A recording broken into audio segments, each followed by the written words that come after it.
Hi, this is Yaffi Lvova, registered dietitian nutritionist with Baby Bloom Nutrition, and today we're talking about dieting during pregnancy. This is a really hot topic lately in some of the professional boards, so I really wanted to address it. So first, I'm going to give you the upshot. Don't do it. Now let's talk about why.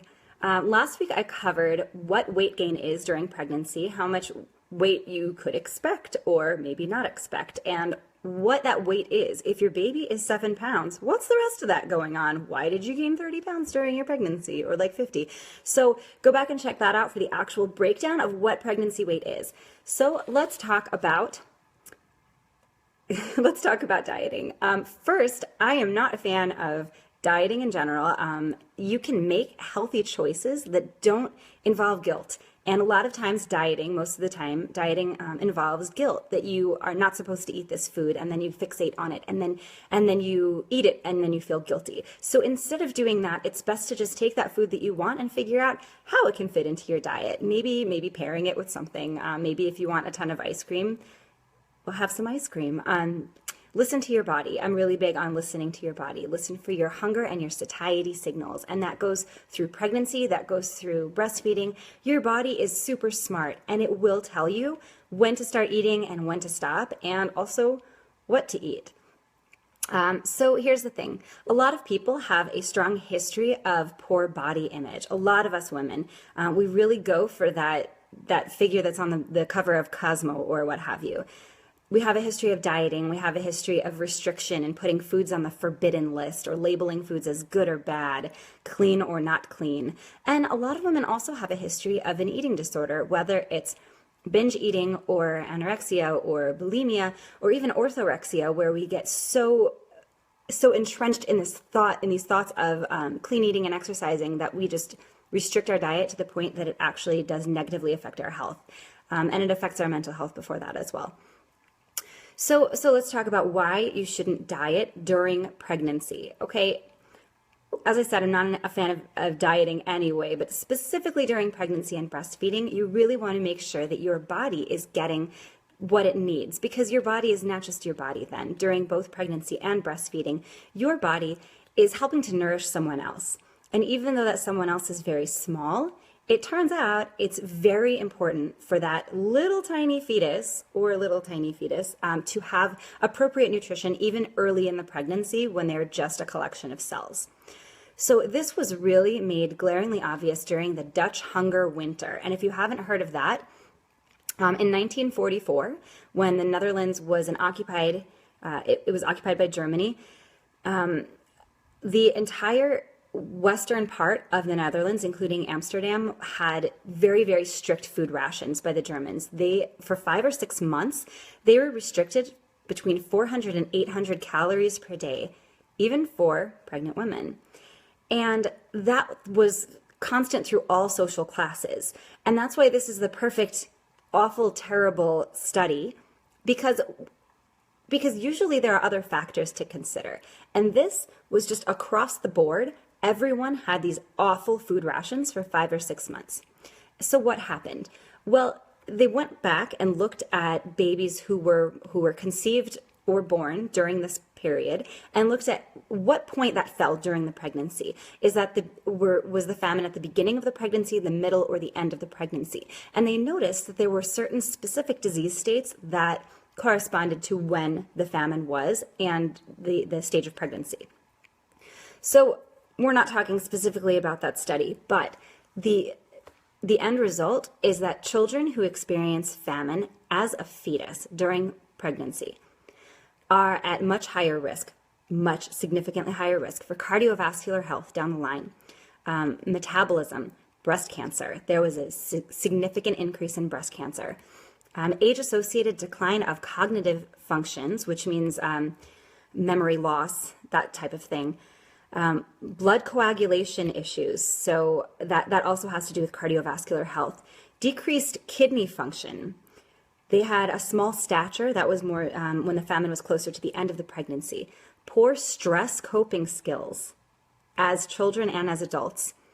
They had a preference for fatty foods because they were experiencing starvation while still in the womb.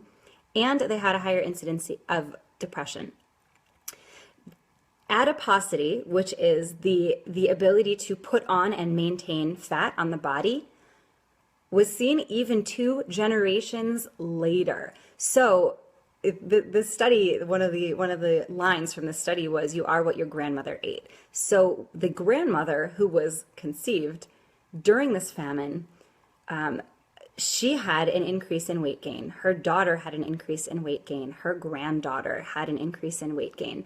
So you're really setting up multiple generations. When you restrict your diet, you are setting up multiple generations for health problems.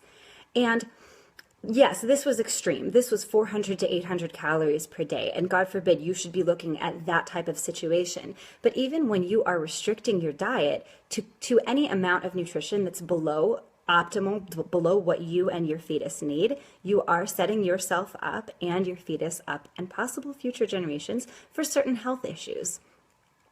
So these children who were affected and at the beginning of the pregnancy, it didn't necessarily affect their birth weight. They were born at a healthy weight, but they still had these problems down the line. So current studies are going on pregnancy and dieting, and if women who start out at a specific BMI, if you are this much overweight, maybe you should diet.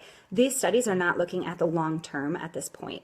And the truth is that it can be very difficult to get evidence-based research because doing these studies is unethical. We can't put women in this position and then see how they and their fetus and their fetus's grandchild might be affected, because it's not ethical. A lot of our information is going backwards on historical studies, or some of it is based from when these ethics were not really as much a concern to the people who were doing the testing.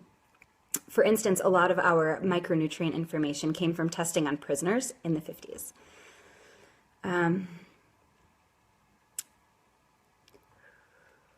So the lack of nutrition available to a fetus will impact not only their actual body, but not their body size, but their organ and system growth. And specifically, we're looking at the neuroendocrine system. The neuroendocrine system is how the body communicates with the organs that put out hormones. And when that's affected, that's when you're really looking at diabetes, you're looking at cardiovascular disease, et cetera, down the line, and the metabolism issues that I mentioned. So when you restrict your nutrition during pregnancy in order to lose weight, or in order to avoid gaining weight, you could be affecting your child's neuroendocrine system and setting them up for those problems.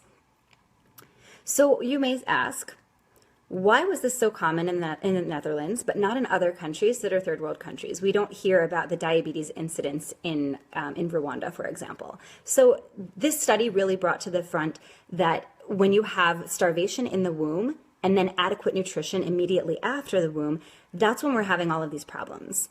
So, I mean, obviously, you're not looking for a starvation in the womb and then out of the womb as well, because that's got its own issues. You might not see diabetes in these third world countries, but you certainly see plenty of other problems. So the idea is to give your body the nutrition that you need during pregnancy and then also during breastfeeding as well. So this was also illustrated in bees, okay? If you look at a female bee, and I believe this was honeybees, I'm not sure. It was one specific kind of bee, and the females had 2 different shapes, although they had the same exact genetics. So what was the difference? Well, one was the queen and the other the workers. How did they decide who was the queen and who was the workers? There's the type of nutrition they get early on is called royal jelly, and some bees got the full royal jelly and some get the diluted version. The bee that got the full royal jelly, the full benefit, became the queen bee, and the diluted nutrition became the worker bee. They have a much shorter lifespan. They have very different growth, very different behavior. And this, some of that can be generalized to humans. The ideas can be. There was also a study with mice. The mice who were undernourished in their prenatal while the mother was pregnant, they had a much lower lifespan than the mouse that had adequate nutrition. And it got more complicated with that. They changed the diet. Once they were born, some of them had very high calorie and some of them had very, very low calorie diet. And the mouse that experienced the low calorie in the womb, and then the high calorie out of the womb had the lowest lifespan and the most health issues. So what do you need when you're pregnant? You need approximately 300 extra calories per day. I went into that more in last week's segment, what that looks like, what some examples are. And it's really important that that's high quality. It's really important that you listen to your body. You don't need 300 extra calories every day. Sometimes you need a little bit less, sometimes you need a little bit more, and your body will tell you if you listen to it. So as I've been telling my twins, your stomach whispers. It's very quiet. When you're sitting at your table and your stomach is talking to you, it's not as loud as the people around you. It's not as loud as your TV or your cell phone. It's not as loud as the baby monitor with the baby screaming who wants you to go get him. Okay, so you need to take some time and get back in touch with your body and listen to it. And your body will tell you when to eat and what to eat and when to stop. And that's the best indicator of how much nutrition you need during pregnancy and during breastfeeding. I do understand that we work so hard to maintain a particular body shape, and it's great to move past that, and that's a different topic for another time. But that can make it so difficult when you get pregnant, even when you want to be pregnant, even when you've prayed to be pregnant, and you see your body expanding, and you have to buy new clothes, and you see that number on the scale going up. But you have to come to peace with your body. And I threw up a link just now on a website. There's a blog that has fantastic practical advice for ways to make peace with your pregnant body and enjoy that baby belly bump. So I will see you back here next week. Please feel free to leave any comments or suggestions for topics, and I will be right back here with Nap Time Nutrition next week, 1 p.m. Arizona time, which is currently noon Pacific time and 2 p.m. Eastern Standard Time.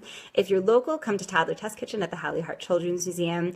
I'm starting Save My Sanity program, which is a nutritional confidence for busy parents. It's a 3-week class, a combination of private and small group counseling, Facebook-based, so you can enjoy that from the comfort of your own home. So PM me about that or email yaffi@babybloomnutrition.com. I've got a lot of stuff going on. Check out my new events page. I've got a lecture coming up at Momplex in Gilbert, Arizona. And come check it out, babybloomnutrition.com.